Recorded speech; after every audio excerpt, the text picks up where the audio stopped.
My name is Akiva Goldman. I'm the director and founder of Goldman and Associates. Our firm has a primary focus on family law issues here in Michigan, and today we're going to continue our video series designed to educate and inform the public, so please subscribe to our channel.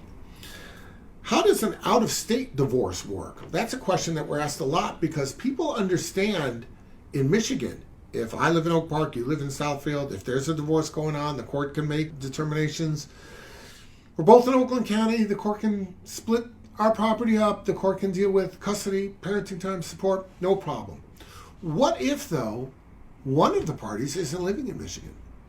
One of the parties is out of state. Could happen for a lot of reasons. It could happen because there's a separation. Somebody goes home to parents and never actually ends up coming back. It could be because somebody's in the military. That's a very popular one. So therefore, someone's at some fort somewhere and stationed in a facility that's out of the state of Michigan. Somebody's living here in Macomb County. How do you handle the out-of-state divorce case? Well, I will tell you this. The courts have rules set up to address this very issue.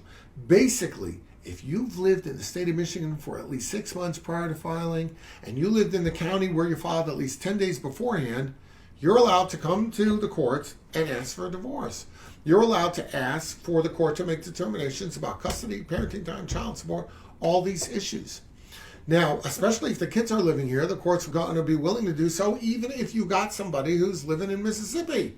So the other side's of Mississippi and you're here. The court can still do it. The court has jurisdiction over the one who files because they meet the jurisdictional requirements. And if the children are living here, it makes it that much easier. So what has to happen in that case is you file where you and the children live. Then the court randomly assigns it to a family court judge, and he or she issues a summons, which is an order to take action. Now that summons has to be attached to the complaint for divorce and then shipped out to Mississippi or wherever in order to be served there. The other party living in the other state must get service of the papers, which means they have to have an opportunity to see what's been filed against them. They have to have an opportunity to read it, digest it, understand it. If they don't understand it, hire a lawyer who can explain it to them, and then they can decide what role, if anything, they're going to have in that litigation.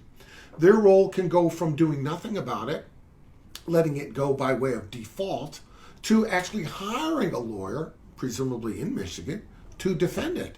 The fact that they're out of state doesn't inhibit their ability to do that. In this day and age where things are done a lot by Zoom anyway, it doesn't matter if they're out of state or it doesn't matter if they're on Mars. They can still hire somebody to take care of it for them. So the fact that they're out of state doesn't really impede their ability to defend it, but more importantly, it doesn't impede your ability to get that divorce. So if that person is out of state, you can still file proceedings and your lawyer will know how to deal with that person and arrange for service wherever that person is. Now, if you don't know where he is, if she left and has been gone for months and we have no idea if she's in Mississippi or Maine or Rhode Island, we don't know, then there are mechanisms set up by the court to serve someone whose whereabouts at this moment are unknown. So don't let that faze you. Contact your lawyer, explain the situation. Your lawyer will file appropriate motions before the court to get alternative service, and that out-of-state person will be served nonetheless. If you have questions about that, reach out. We'll be glad to help you out.